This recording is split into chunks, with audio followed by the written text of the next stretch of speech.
நல்லா இருக்கு. இந்த ஃபீல் கொஞ்சம் நல்லா இருக்கிற மாதிரி இருக்கு.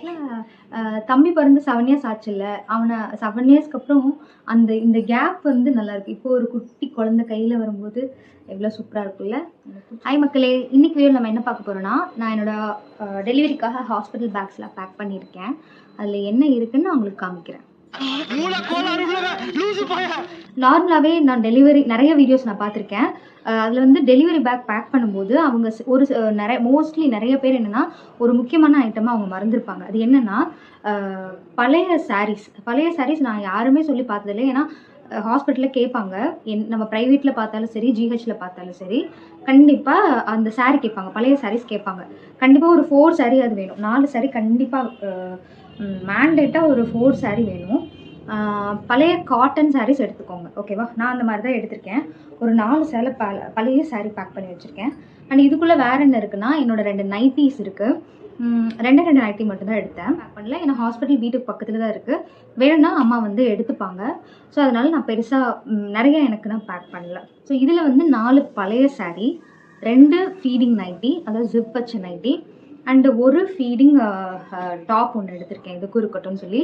வந்து ஆஃப்டர் ஆப்ரேஷனாக இருந்தாலும் நார்மல் டெலிவரியாக இருந்தாலும் ப்ளீடிங் இருக்கும் கண்டிப்பாக. டைப்பர் வந்து கொஞ்சம் பெட்டராக இருக்கும், நம்மளுக்கு வந்து நல்ல கவரேஜ் கிடைக்கும், ஃபுல்லாக கவர் ஆகிருக்கும். நம்ம கொஞ்சம் கம்ஃபர்டபுளாக இருந்தோம்னா பேபியும் பார்த்துக்கிறதுக்கு நம்மளுக்கு ஈஸியாக இருக்கும். ஸோ மெயினாக நம்மளை வந்து ஃபஸ்ட்டு கம்ஃபர்ட் பண்ணி வச்சுக்கணும். கம்ஃபர்டபுளான டைப்பர்ஸ் யூஸ் பண்ணுறது அண்ட் கம்ஃபர்டபுளான கிளாத்ஸ் போட்டுக்கிறது, அந்த மாதிரி. அப்புறம் வந்து நான் ஒரு போர்வை எடுத்திருக்கேன். ஏன்னா சிசேரியனுங்கும் போது எனக்கு லாஸ்ட் டைமே வந்து லைட்டாக குளிர்ச்சி. அந்த அனஸ்தீஷியா போடுறதுனால அந்த குளிர் கண்டிப்பாக வரும். ஸோ லாஸ்ட் டைம் நான் அந்த குளிரை ஃபீல் பண்ணேன். ஸோ ஒரு பெட்ஷீட் நான் எடுத்து வச்சுருக்கேன். ஸோ எனக்கு நான் அவ்வளோதான் எடுத்திருக்கேன். நெக்ஸ்ட் என்னோட பேபிக்கு நான் என்னென்ன பேக் பண்ணியிருக்கேன்றதை நான் காமிக்கிறேன். ஸோ பேபிக்கு வந்து ஃபர்ஸ்ட் திங் கண்டிப்பாக ஒயிட் கிளாத் கேட்பாங்க பேபி வாங்குறதுக்காக. எல்லாமே நான் துவைச்சி தான் வச்சுருக்கேன், துவைச்சி எடுத்து வச்சுருக்கேன். 2 ஒயிட் கிளாத் நான் வாங்கியிருக்கேன். எனக்கு இந்த பிரிண்டட் மாதிரி தான் கிடச்சிது, எனக்கு பியூர் ஒயிட் கிளாத் கிடைக்கல. இது வந்து ஒவ்வொன்றும் 70 ரூபா. நான் இங்கே லோக்கல் ஷாப்பில் தான் வாங்கினேன். நல்லா 70 ரூபாய்னாலுமே நல்ல சாஃப்ட் இருக்குது. இது அதே மாதிரி துவைச்சி நான் வச்சுருக்கேன். எந்த கலரும், இந்த பிரிண்ட்லாம் எந்த கலருமே போகல, துவைச்சி வச்சுருக்கேன், நல்லாயிருக்கு. அடுத்து வந்து பேபிக்கு இந்த மாதிரி கட்டுற மாதிரி கிளாத்ஸ் கொஞ்சம் நான் எடுத்து வச்சுருக்கேன். அண்டு கொஞ்சம் பேண்டிஸும் நான் எடுத்து வச்சுருக்கேன். புதுசில் நியூ பார்னும் போது உங்களுக்கு நிறைய கக்கா போவாங்க. ஸோ அதெல்லாம் வந்து நம்ம நிறைய துணி தேவைப்படும். ஸோ கண்டிப்பாக எடுத்துக்கோங்க. அண்டு நல்லா ஸ்கொயர் மாதிரி ஒயிட் கலர் கிளாத் கட் பண்ணி நிறைய எடுத்து வச்சுக்கோங்க. ஆன்டிஸ் நிறைய எடுத்து வச்சுருக்கேன். நான் கட்டுற மாதிரி கிளாத்ஸ் அதிகமாக எடுத்து வச்சுருக்கேன். அண்ட் இதில் ஒரு 2 கிளாத் மட்டும் நான் காட்டுறேன். எனக்கு அழகாக இருக்குது. இது வந்து இது இருக்கு இல்லையா, தெரியுதா? இது வந்து அச்சோட கிளாத். நான் வந்து 7 இயர்ஸ் பேக் இந்த கிளாத்து 40 ருப்பின்னு நினைக்கிறேன். அது ரொம்ப சாஃப்டாக நல்லாயிருக்கும் காட்டனில். எனக்கு இந்த கலர், எனக்கு க்ரீன் ரொம்ப பிடிக்கும். இந்த கலர் காம்பினேஷன் எனக்கு ரொம்ப பிடிச்சிருந்துச்சு. இது அச்சோடது. எனக்கு பேபி பிறக்கும் போது எனக்கு என் பையனோடது ஃபஸ்ட்டு போட்டு விடணும்னு எனக்கு ரொம்ப ஆசை. ஸோ அதனால் நான் துவைச்சி பத்திரமா எடுத்து வச்சுருக்கேன். நிறைய கிளாத்ஸ் அவனோட நான் எடுத்து வச்சுருக்கேன். அதில் வந்து எனக்கு இது அண்டு வந்து இந்த ப்ளூ கலர் இதுவுமே அச்சோட தான். எனக்கு இது போடணும்னு ரொம்ப ஆசையாக இருந்துச்சு, என்னோட பையனோடது போடணும்னு சொல்லி.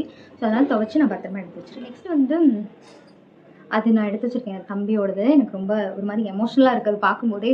என்னோடய பையனோட பழைய 7 இயர்ஸ் முடிஞ்சிருச்சு, 7.5 இயர்ஸ் ஆச்சு. இதை நான் எடுத்து வச்சு ரொம்ப பத்திரமா நிறைய கிளாத்ஸ் எடுத்து வச்சுருக்கேன். நான் இது இப்போ மறுபடியும் இன்னொரு பேபிக்கு நான் போட போகிறேன்றது எனக்கு கொஞ்சம் எமோஷ்னலாக இருக்குது. இப்போ மஸ்லின் அப்படின்னு ஒன்று நிறைய இப்போ சேல் ஆகுது இல்லையா, இது வந்து இங்கே லோக்கல் ஷாப்பில் வாங்கினேன். 100 ருபி, 100 ரூபா.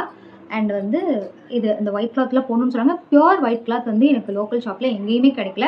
அமேசானில் பார்த்தேன், பட் இதே ஓகே, நல்லா சாஃப்டாக இருக்குது. நம்ம ஒன்றும் ஒயிட் கிளாத் ஆசைப்பட்டு ஃபஸ்ட் வாங்குவோம், நம்ம அதை மெயின்டைன் பண்ண மாட்டோம். ஸோ இதுவே நல்லா இருந்துச்சு. நியூ பார்னுக்கு வந்து கொஞ்சம் நியூ பார்ன் பேபிஸ் பொறுத்த வரையும் கொஞ்சம் பிறந்த உடனே அவங்களுக்கு நல்லா அந்த குளிர் தாங்குற மாதிரி ட்ரெஸ் தான் ஃபஸ்ட் போட்டு விடுவாங்க. நார்மல் கிளாத்ஸ்லாம் ஃபஸ்ட் போட்டு விட மாட்டாங்க. நான் பாமாக இருக்கிற மாதிரி இந்த ஃபுல் ஹேண்ட் இந்த மாதிரி கிளாத்ஸ்லாம் நான் கொஞ்சம் எடுத்து வச்சுருக்கேன். ஸோ நெக்ஸ்ட் அவங்க முக்கியமாக சொல்கிறது என்னென்னா, குழந்தைக்கு கையில் க்ளவுஸ் போட்டு விட சொல்லுவாங்க, காலில் சாக்ஸ் போட்டு விட சொல்லுவாங்க. இது கண்டிப்பாக ஹாஸ்பிட்டலில் சொல்லுவாங்க. அதே இந்த க்ளவுஸஸ் அண்ட் சாக்ஸ், இந்த மாதிரி ஒரு 3 செட் ஆஃப் க்ளவுஸஸ் அண்ட் சாக்ஸ் நான் எடுத்து வச்சுருக்கேன். குட்டி அழகாக இந்த குள்ளாக்குள்ளேயே அப்படியே போட்டு பேக் பண்ணி வச்சுருக்கேன். இந்த குட்டி ஹார்ட் அதெல்லாம் பார்க்கும்போது நல்லாயிருக்கு. அந்த ஃபீல் வந்து நல்லா இருக்கு பார்க்க. பையனோட ஃபேவரட் டைனோசார் ஏதோ அதோட குள்ள அது இது குள்ள அவங்க ஊரில். இது வந்து க்ளவுஸ். இது என் பையனோட ஃபேவரட். சொல்லுவாங்க ரப்பர் ஷீட்டா, யூரின் ஷீட், அது நான் எடுத்து வச்சுருக்கேன், 2 எடுத்து வச்சுருக்கேன். அண்ட் வந்து முக்கியமாக நீங்கள் மறக்காமல் எடுத்து போக வேண்டிய விஷயம் வந்து பெட் வைப்ஸ் கண்டிப்பாக எடுத்துகிட்டு போங்க. ஷுவராக மறக்கவே மறக்காதீங்க. இந்த அதே துணியில் துடைக்கிறது இந்த மாதிரி தயவு செஞ்சு பண்ணிடாதீங்க. வந்து நான் பேபிக்கு இன்னும் என்ன வாங்கணும்னா நம்ம கொஞ்சம் சாஃப்டாக அவங்கள ஆமாம் இருக்குல்ல. ஸோ இந்த மாதிரி ஒரு சாஃப்டான ஒரு டவல் நான் வாங்கி வச்சுருக்கேன் குழந்தைய துடைக்கிறதுக்காக. இந்த பெட் குழந்தை இவ்வளோ பெருசாக இருக்கும், இவ்வளோ பெருசாக என் வயிற்றுக்குள்ளே இருக்குது. ஸோ இந்த மாதிரி இது நல்லா இருக்கும். அவங்க பிறந்த புதுசில் கொஞ்சம் வார்மாக தானே வைக்கணும். ஸோ இதுக்குள்ளே வைக்கும்போது அவங்களுக்கு நல்லா ஃபீல் பண்ணுவாங்க. ஸோ இது ஒன்று நான் எடுத்திருக்கேன், நல்லா காட்டுறேன். ஸோ இந்த மாதிரி இருக்கு, ஓப்பன் பண்ணிக்கலாம், ஃபுல்லாக ஓப்பன் பண்ணிக்கலாம் இந்த மாதிரி. அண்ட் வந்து நம்ம எடுக்கும்போது குழந்தை கையில் எடுக்கும்போது க்ளோஸ் பண்ணிக்கலாம். அது நிறைய பேர் பார்த்துருப்பீங்க, இது ஒன்றும் புதுசு கிடையாது. பட் இருந்தாலும் காட்டுறேன்.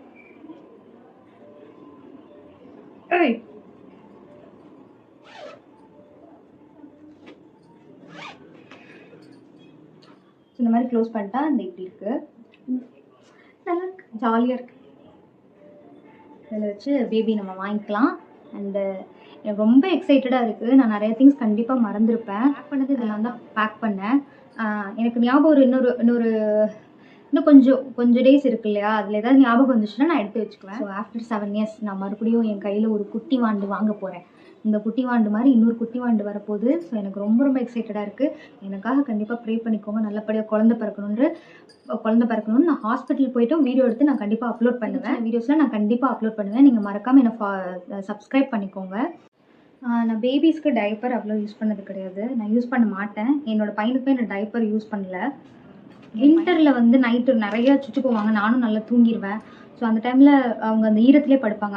அப்போ மட்டும்தான் நான் டைப்பர் யூஸ் பண்ணேனே தவிர அந்த நைட்டுக்கு மட்டும். மற்றபடி அவங்க டைப்பர் யூஸ் பண்ணதே கிடையாது. பட் இப்போ வந்து நம்ம பேபியை வந்து இன்ஜெக்ஷன் போட்டு தூக்கிட்டு போகணும், அப்புறம் இந்த வெயிட் பார்க்க அண்ட் சில டெஸ்ட்டுக்கெலாம் அடிக்கடி எடுத்துகிட்டு போவாங்க. ஸோ அந்த டைமில் நம்மளால் டைப்பர் போடாமல் பேபியை கொடுத்து விட முடியாது.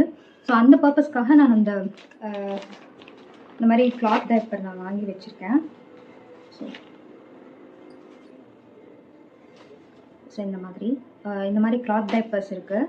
இதை நம்ம வந்து யூஸ் பண்ணிக்கலாம். இது கொஞ்சம் அந்த டைப்பர் கம்பேர் பண்ணும்போது இது கொஞ்சம் பெட்டராக இருக்கும். ஸோ அந்த மாதிரி கிளாத் டைப்பர் வாங்கியிருக்கேன். அப்புறம் ஃபீடிங்க்கு தேவைப்படுற மாதிரி இன்னர் செட்டு வச்சுக்கோங்க. ஃபீடிங் ப்ராஸ் சொல்லுவாங்க. அந்த மாதிரி ஃபீடிங்க்கு தேவையான இன்னர்ஸ் உங்களுக்கு கம்ஃபர்டபுளாக இருக்கிற மாதிரி ஒரு சைஸ் ஜாஸ்தியாகவே நீங்கள் எடுத்து வச்சுக்கோங்க.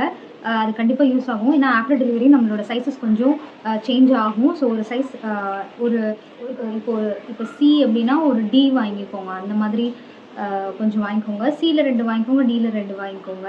உங்களுக்கு கண்டிப்பாக கம்ஃபர்டபுளாக இருக்கும். கண்டிப்பாக ஹாஸ்பிட்டலில் போட சொல்லுவாங்க, அது கண்டிப்பாக எடுத்து வச்சுக்கோங்க. அண்ட் இந்த மாதிரி ஒரு ஃபீடிங் பில்லோ எடுத்து வச்சுக்கோங்க. இது ரொம்பவே கம்ஃபர்டபுளாக இருக்கும். நார்மல் டெலிவரியாக இருந்தாலும் சரி, சி செக்ஷனாக இருந்தாலும் சரி, இந்த மாதிரி ஒரு ஃபீடிங் பில்லோ எடுத்து வச்சுக்கிட்டிங்கன்னா, ஸோ இந்த மாதிரி இது ஆன்லைனில் கிடைக்கும். ரேட்டும் ஒன்றும் பெரிய ரேட்லாம் ஒன்றும் கிடையாது. நிறைய ஃபீடிங் பில்லோஸ் ஆன்லைனில் அமேசான்லேயே அவைலபிளாக இருக்குது. நீங்கள் செக் பண்ணி பாருங்கள். செக் பண்ணி பார்த்துட்டு வாங்கிக்கோங்க. இது ரொம்பவே கம்ஃபர்டபுளாக இருக்கும் ஃபீட் பண்ணுறதுக்கு.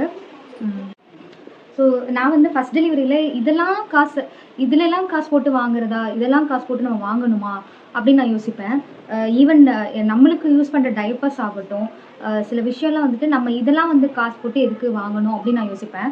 பட் என்ன விஷயம்னா, இதெல்லாம் நம்ம வாங்கும்போது நம்ம ரொம்ப கம்ஃபர்டபுளாக இருப்போம். நம்ம ஆப்ரேஷன் நம்மளுக்கு பண்ணியிருப்பாங்க, நம்மளுக்கு இதையும் அட்ஜஸ்ட் பண்ணிவிட்டு நம்மளை கம்ஃபர்டபுளாக வச்சுக்காத டைமில் நம்மளுக்கு ரொம்பவே பேபியும் பார்த்துக்கிறதுக்கு ரொம்ப கஷ்டமாக இருக்கும். ஸோ இதெல்லாம் யோசிக்காதீங்க. இந்த மாதிரி ஃபீடிங் பில்லோஸ் வாங்குறதாகட்டும், நம்மளுக்கு டைப்பர்ஸ் வாங்குறதாகட்டும், இதுக்கெல்லாம் வந்துட்டு அந்த ஃபீடிங் ப்ராஸ் வாங்காமல் இருக்கிறது, நார்மல் இன்னஸ் யூஸ் பண்ணுறது, இதெல்லாம் கொஞ்சம் அவாய்ட் பண்ணிட்டு உங்களை நீங்கள் கம்ஃபர்டபுளாக வைக்கும்போது உங்களுக்கு வந்து அதுவே நம்ம ரெக்கவர் பண்ணுறதுக்கு பாதி வந்து கண்டிப்பாக யூஸ்ஃபுல்லாக இருக்கும்.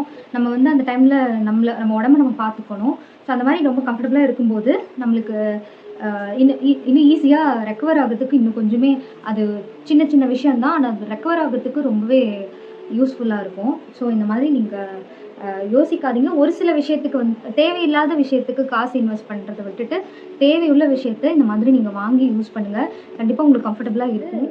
குழந்தைக்கு பேக் பண்ணுற பேஸ்கெட் மாதிரி நான் வாங்கியிருக்கேன். ஏன்னா பீரோஸில் எனக்கு மற்றவங்க கிளாத்தோட நம்ம கிளாத்ஸோட அதை வைக்க முடியாது. ஸோ இது இருந்துச்சுன்னா நம்மளுக்கு தனியாக குழந்தையோட ட்ரெஸ், ஏன்னா அவ்வளோலாம் இருக்காது அவங்களுக்கு. ஸோ இதுக்குள்ளே நம்ம பேக் பண்ணிக்கலாம். நல்லா கொஞ்சம் நம்மளுக்கும் ஹேண்டில் பண்ணுறதுக்கு ஈஸியாக இருக்கும். குழந்தைங்களோட கிளாத்ஸை நீட்டாக மெயின்டைன் பண்ணுறதுக்கு கொஞ்சம் ஈஸியாக இருக்கும். ஸோ இந்த மாதிரி ஒரு பேஸ்கெட் இருக்குது.